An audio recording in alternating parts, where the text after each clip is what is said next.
अल्हम्दुलिल्लाह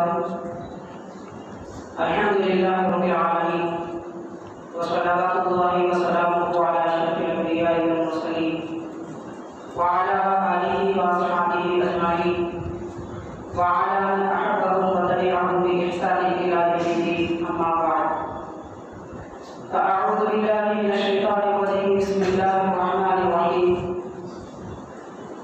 व मसाकिन तवल्लौनाहा अहब्बा इलैकुम मिनल्लाहि व रसूलिहि व जिहादिन फी सबीलिहि फतरब्बसू हत्ता यअतियल्लाहु बिअम्रिहि सल्लल्लाहु अलैहि व क़ाला अल्लाहु तआला फी शअनि हबीबिही इन्नल्लाहा व मलाइकतहु युसल्लूना अलन नबी या अय्युहल्लज़ीना आमनू सल्लु अलैहि व सल्लिमू तस्लीमा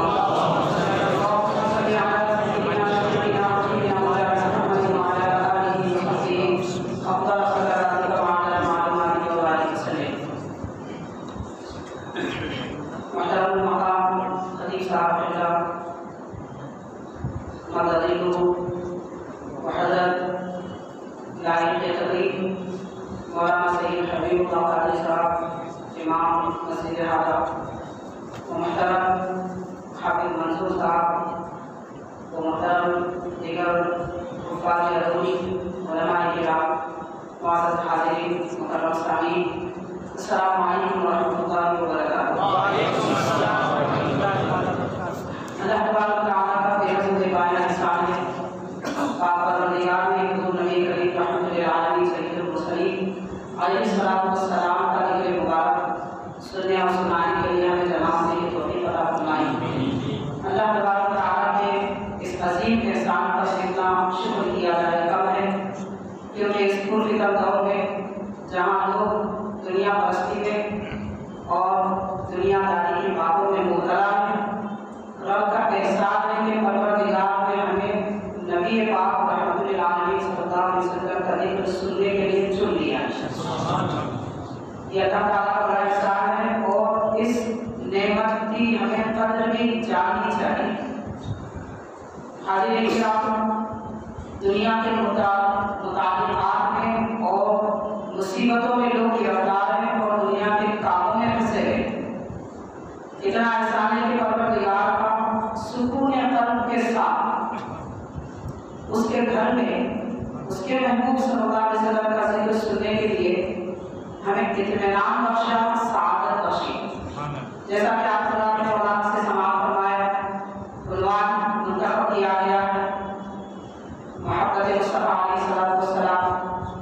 मैं पहले तो हमारे हाफिज मंसूर साहब से माज़रत करूँगा कि मुझे जहाँ तक इल्म है कि ये आज आपका बात था, आपका हिस्सा था जो हमारे भाई का दिया गया है। बहरहाल वो इस बात पर राज़ी हुए, उनका भी हमें शुक्र करना चाहिए। और मैं खासतौर पर शुक्रिया करूँगा कि औलिया किराम की ताक़ीद करता इस अजीम मस्जिद में कुछ कहने का मौका मिल रहा है नबी पाक सल्लल्लाहु अलैहि वसल्लम की अज़मत के मुताबिक, तो ये सआदतमंदी की बातें कहेगी। हाज़िरीन किराम, जैसा कि इब्तिदा में हमने आयत करीमा तिलावत की, उसका एक जुज़ हमने तिलावत किया। अल्लाह ताला फरमाता है कि नबी सल्लल्लाहु अलैहि वसल्लम आप फरमा दीजिए कि लोगों, अगर तुम्हारे आबा व अजदाद, तुम्हारी औलाद, तुम्हारे तिजारत और तुम्हारे वो घर जिसमें तुम रहते हो, अगर तुम्हें अल्लाह ताला उसके नबी पाक सल्लल्लाहु अलैहि वसल्लम से ज़्यादा महबूब हैं, अगर अल्लाह के नबी से ज़्यादा ये सब चीज़ें अगर महबूब हैं, तो इंतज़ार करो, अल्लाह का अज़ाब आएगा। तो तरब्बुस लिया है। अब कुरान मजीद में तरब्बुस के बाद जहाँ इस्तेमाल हुआ है, अज़ाब के लिए इस्तेमाल हुआ है, नाराज़गी के लिए इस्तेमाल हुआ है। तो इस आयत पाक से ये पैगाम उम्मत मुस्लिमा को दिया जा रहा है कि जिस वक्त उम्मत मुस्लिमा के दिल में नबी से बढ़कर दुनिया की मोहब्बत आएगी, तभी से तबाही होनी शुरू हो जाएगी। तो और किया जाए कि हमारी तरक्की और उरूज दुनियावी उखरवी एतबार से कमाल, हर एतबार से लोगों दबदबा शान अज़मत अगर है तो सरकार सल्लल्लाहु अलैहि वसल्लम की मोहब्बत की बुनियाद पर। अगर अल्लाह के नबी की मोहब्बत जैसे निकल जाए तो फिर तबस्सुम और लोगों की ठोकरों में मुसलमान रहेंगे। आज हम दुनिया भर में ये जिल्लत और पस्ती का माहौल जो देख रहे हैं,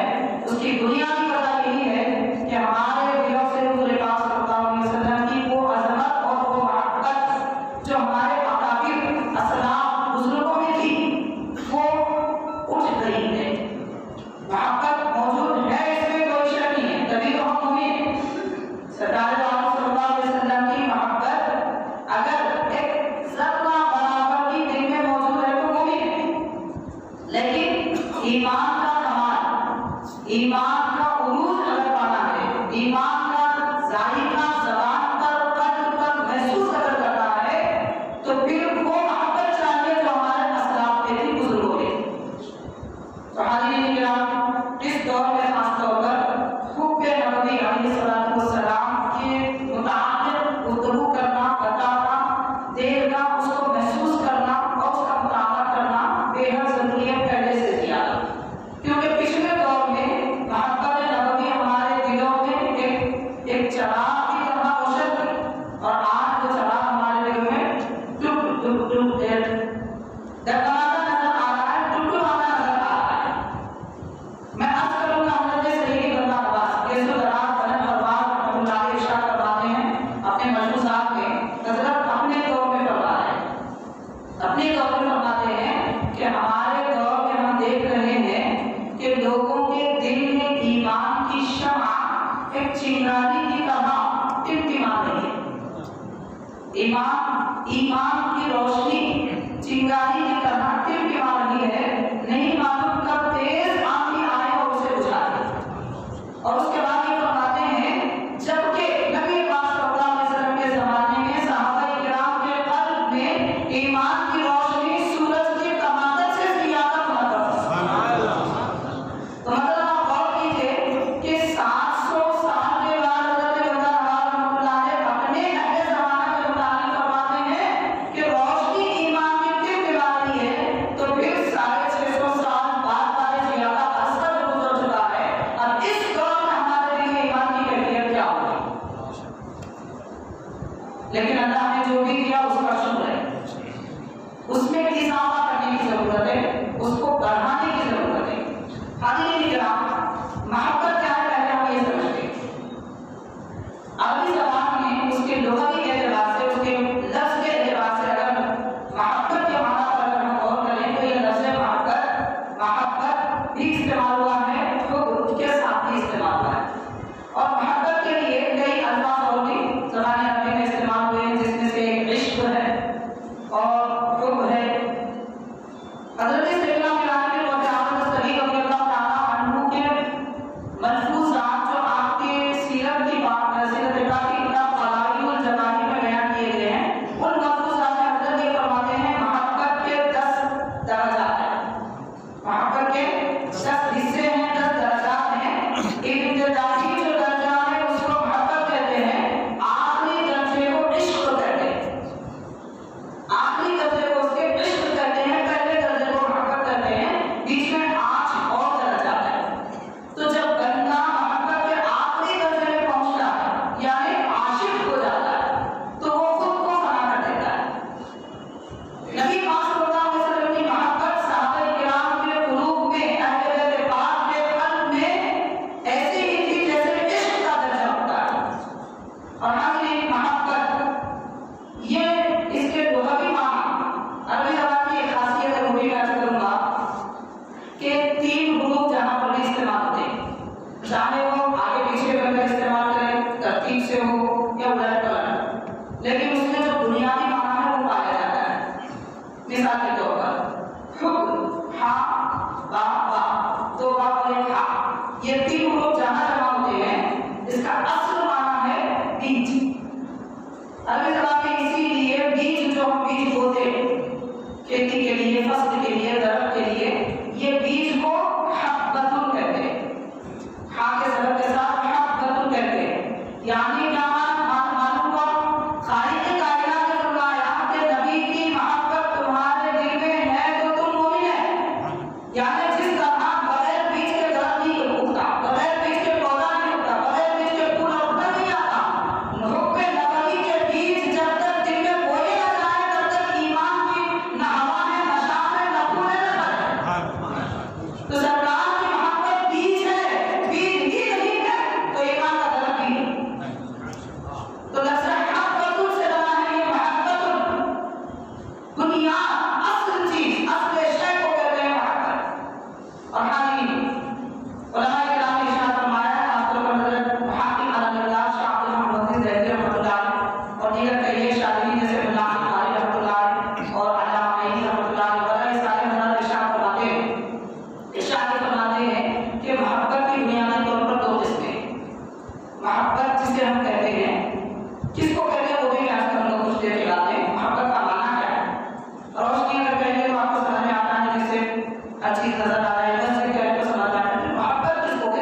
गरीबी का मतलब क्या?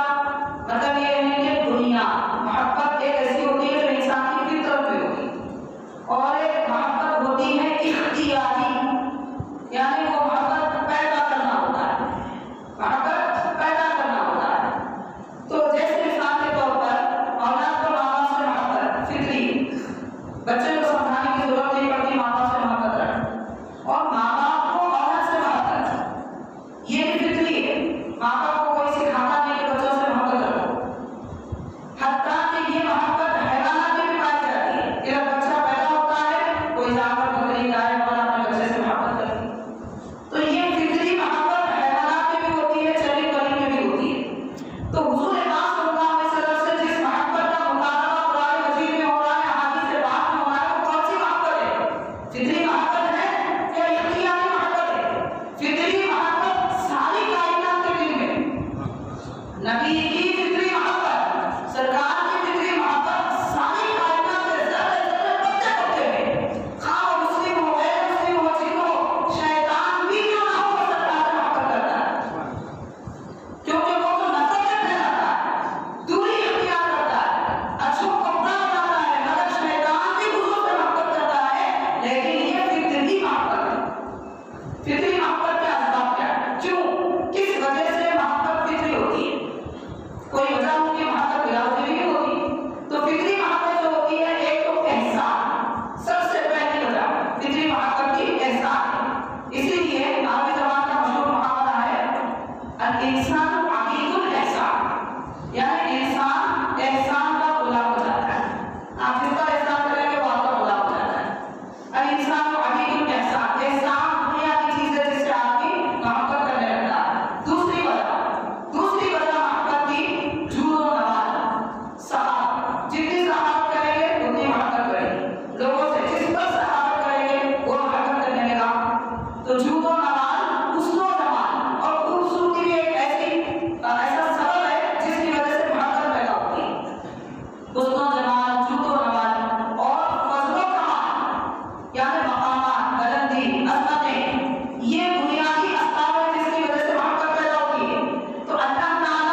कैफियत अगर हमारे दिल में मौजूद है, हमारी जिंदगी में मौजूद है, तो मान लीजिए कि अल्लाह का एहसान है, हमें इसे माफ कर देगा। हुक्म का शै की योनी वैसे आगे कुरान अजीम ये इरशाद फरमाता है नबी की मोहब्बत अगर नहीं है तो फिर अल्लाह के अज़ाब के लिए तैयार हो जाए। आगे गौर करें, अब तक जितनी मुश्किलात हमारी जिंदगी में दरपेश हुए उसका सबब कहीं की बात तो नहीं है, यही है कि हमें अल्लाह के नबी से मोहब्बत में दूरी आ चुकी है और उसे हमें बढ़ाने की इजाफा करने की जरूरत है। हुजूर नबी करीम सल्लल्लाहु अलैहि वसल्लम ने इरशाद फरमाया, सही बुखारी मुस्लिम तिरमिज़ी और की हदीस है, लाकिन अहदुकुम अहब्बा अहब्बा इलैहि मिन वालिदिही व वलदिही व नास अजमईन, कि तुम में कोई मोमिन हो ही नहीं सकता। यहाँ बात असल बात गौर करने की है, सरकार सल्लल्लाहु अलैहि वसल्लम की मोहब्बत ईमान का जुज़ नहीं है। ये बात समझ लीजिए, हुजूर की मोहब्बत ईमान का जुज़ यानी हिस्सा नहीं है, बल्कि नबी की मोहब्बत ईमान की शर्त है। शर्त नहीं होती तो मशरूत नहीं होती। कैसे? मिसाल के तौर पर नमाज अदा करने के लिए तहारत शर्त है, आप वुज़ू के बगैर नमाज पढ़ेंगे तो नमाज ही नहीं हुई।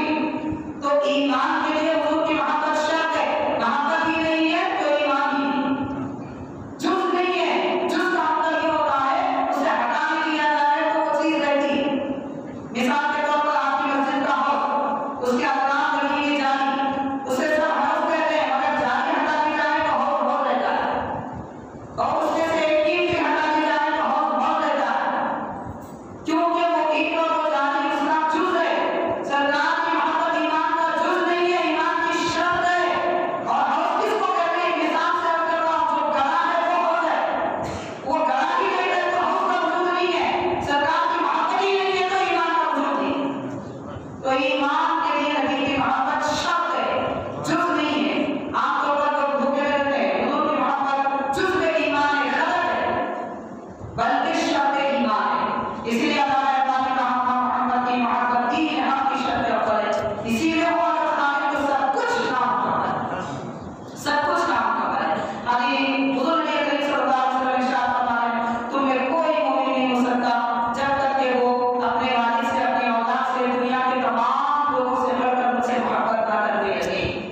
तो हुजूर पाक सल्लल्लाहु अलैहि वसल्लम की मोहब्बत सबसे बढ़कर होनी चाहिए। अब कैसे होती है? एक और मिसाल लेकर मैं करूंगा। हजरत सैयदना फारूक आज़म उमर बिन खत्ताब रज़ियल्लाहु अन्हु, हजरत फारूक आज़म रज़ियल्लाहु अन्हु के मुताबिक उलमाए इस बात की इरशाद फरमाते हैं कि सारी दुनिया के मोमिन, सारी दुनिया के मोमिन मुरीद हैं इस्लाम के, सारी दुनिया के मोमिन इस्लाम के मुरीद हैं, सारी दुनिया के मोमिन अल्लाह के मुरीद हैं, नबी के मुरीद हैं, यानी चाहकर इस्लाम में आए, इरादा करके इस्लाम को कबूल किया।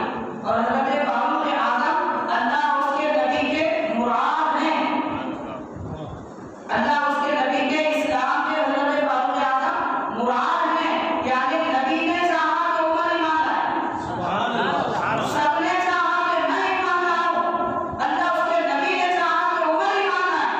इसलिए सारे मोमिन मुरीद इस्लाम के तो फारूक आज़म मुराद इस्लाम के। उलमा इकराम ने इरशाद फरमाया, इसलिए हुजूर नबी करीम सल्लल्लाहु अलैहि वसल्लम ने दुआ फरमाई, अल्लाहुम्मा इन्नी इस्लाम व उमर बिन खत्ताब, ये अल्लाह उमर बिन खत्ताब के जरिए इस्लाम को कुव्वत दे। फारूक आज़म से इस्लाम को कुव्वत मिली। कैसे मिली?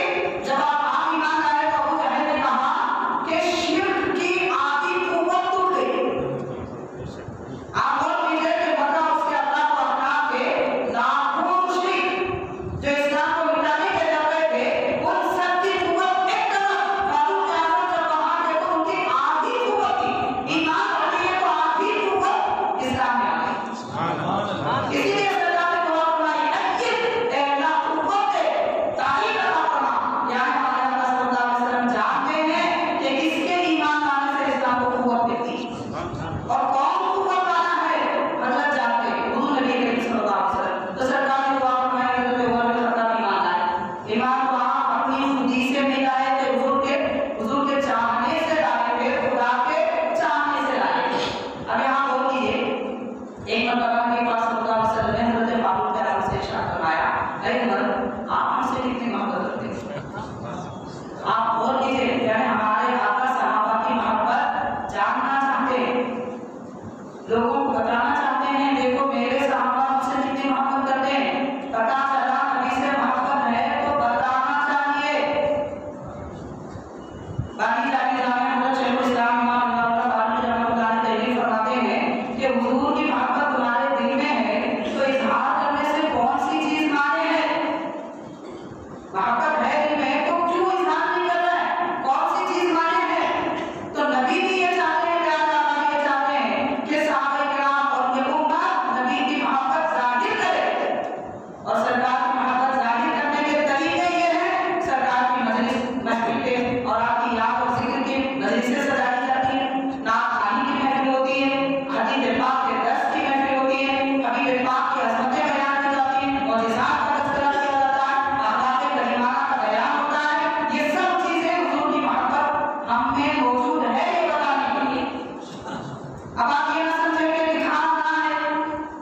जहानों से बढ़कर आपसे मोहब्बत करता हूँ सिवाय मेरी जात के।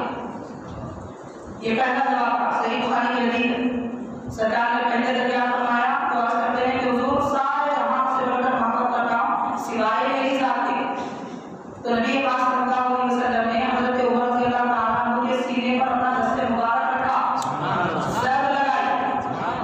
ज़र लगाई। पता चला कि बात चीजें खोलने के लिए ज़र लगानी पड़ती है, इसीलिए औलिया इकराम के पास जिक्र ला इलाहा इल्लल्लाह ज़र के साथ होता है ताकि दिल के पर्दे खोल दिए जाए। तो सरकार ने अपने दस्ते मुबारक की ज़र लगाई, फिर फरमाया ऐ उमर अब बताओ आप मुझसे कितनी मोहब्बत करते हैं।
सरकार की मोहब्बत के टूटने से जिंदगी जब जितना टूटेगा उससे उतनी जिंदगी थी। अब किसके तरीके से बयान किया है? हजरत सिद्दीक़ अकबर के नाम फरमाते हैं नबी पाक सल्लल्लाहु अलैहि वसल्लम बाग में जलवा हो गए, फरमाते हैं मैं हजरत उमर के साथ वहां गया, जैसे हम बाग में दाखिल हुए हुजूर पाक सल्लल्लाहु अलैहि वसल्लम की तशरीफ फरमा वहां पर मौजूद थे। अचानक बकरियों का एक झुंड आया बाग में और सारी बकरियां हुजूर को सजदा कर रही। बकरियां हुजूर पाक सल्लल्लाहु अलैहि वसल्लम को सजदा करने लगी। सिद्दीक़ अकबर रज़ियल्लाहु अन्हु ने अर्ज़ किया कि हुजूर ये जानवर गैर मुकद्दस है, इनके कोई इबादत फर्ज नहीं हुजूर, उनको हुजूर आपकी सजदे की इजाजत मिली, हम तरसते हैं, हमारी पेशानी में हुजूर सजदे तड़प रहे हैं कि आपके दर पे करना चाहते हैं। सरकार ने फरमाया कि नहीं, अगर किसी ईमान वाले को अल्लाह के सिवा सजदे की इजाजत होती तो मैं बीवी को हुक्म देकर भी शौहर हो सकता है। एक जुमले में सरकार ने कितनी बातें इरशाद फरमाई। बीवी के सामने शौहर का मकाम भी बता दिया और साथ में ये भी इरशाद फरमा दिया गैर खुदा के लिए सजदा हराम। अगर कोई नौजुबिल्लाह खुदा समझ के करता है तो काफिर, जायज समझ के करता है तो गुनाहगार है, फासिक है, बिल्कुल जायज नहीं है। तो हम ये बकरियां भी हुजूर को पहचानती है कि बाद में कौन आए हैं ये जानते हैं और उन्हें अल्लाह ने हुक्म फरमाया कि वो सजदा करें। उम्मुल मोमिनीन सैयदतुना आयशा सिद्दीक़ा रज़ियल्लाहु अन्हा फरमाती है नबी पाक सल्लल्लाहु अलैहि वसल्लम से हैवान भी इस तरीके से मोहब्बत करते हैं कि मेरे घर में एक बकरी का बच्चा था जो फितरी एतबार से उछल कर उठा। बकरी के बच्चे हमेशा छलांग लगाते थे, खामोश नहीं रहते। हज़रत आयशा सिद्दीक़ा रज़ियल्लाहु अन्हा फरमाती कि हुजूर जब मेरे घर तशरीफ लाते तो बकरी का बच्चा खामोश कोने में बैठ जाता, कोई आवाज नहीं करता, उछल कर उठता नहीं और हुजूर जैसे दावत तशरीफ ले जाते फिर अपनी फितरत के काम करने लगता। वजह क्या थी? हज़रत आमिया रहमतुल्लाह अलैह इरशाद फरमाते हैं उसकी एक वजह तो ये थी कि ये बकरी का बच्चा भी जानता है कि नबी का हक़ नाज़िल है,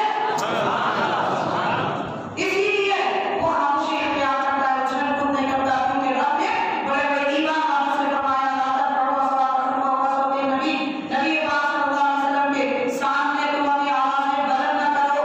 जब सहाबा को रोका गया तो मेरा क्या शुमार, इसलिए वो अदब में खामोश बैठ जाता है। दूसरी वजह ये बताई जाती है कि नबी पाक सल्लल्लाहु अलैहि वसल्लम की हैबत थी, जिनसे मोहब्बत होती है उनकी हैबत रहती है, जिनसे मोहब्बत नहीं होती उनका डर होता है, खौफ। लेकिन एक बात ये याद रखें, दुनिया में सारी मखलूक, बड़े बड़े बुजुर्गों ने लिखा है, सारी मखलूकात का खौफ उससे दूर करता है। सारी मखलूक अंधेरे से खौफ है आप दूर हो जाएंगे, मकबरे से खौफ है उससे दूर हो जाएंगे, उसे दूर कर देंगे, गर्मी से खौफ है तो हवा का इंतजाम करेंगे। तो दुनिया में हर शय का खौफ आपको दूर करता है, अल्लाह और उसके नबी का खौफ आपको उनके करीब करता है। तो खुदा उसके रसूल का खौफ भी करीब करता है। तो फिर मोहब्बत क्या नहीं करेगी, मोहब्बत का क्या असर नहीं होगा। आखिरी एक बात मैं करूंगा कि हज़रत शाह अब्दुल हक मोहम्मद दिल्ली रहमतुल्लाह अलैह इरशाद फरमाते हैं मोहब्बत की बहुत सारी अलामतें हैं, उन अलामतों में सबसे पहली अलामत ये है कि सरकार की पैरवी और इत्तिबा की जाए। सबसे पहली मोहब्बत खाली ज़बान से कहने वाली चीज नहीं है, क्योंकि मोहब्बत का माना क्या है? मोहब्बत दिल की कैफियत का नाम, दिल में जो कैफियत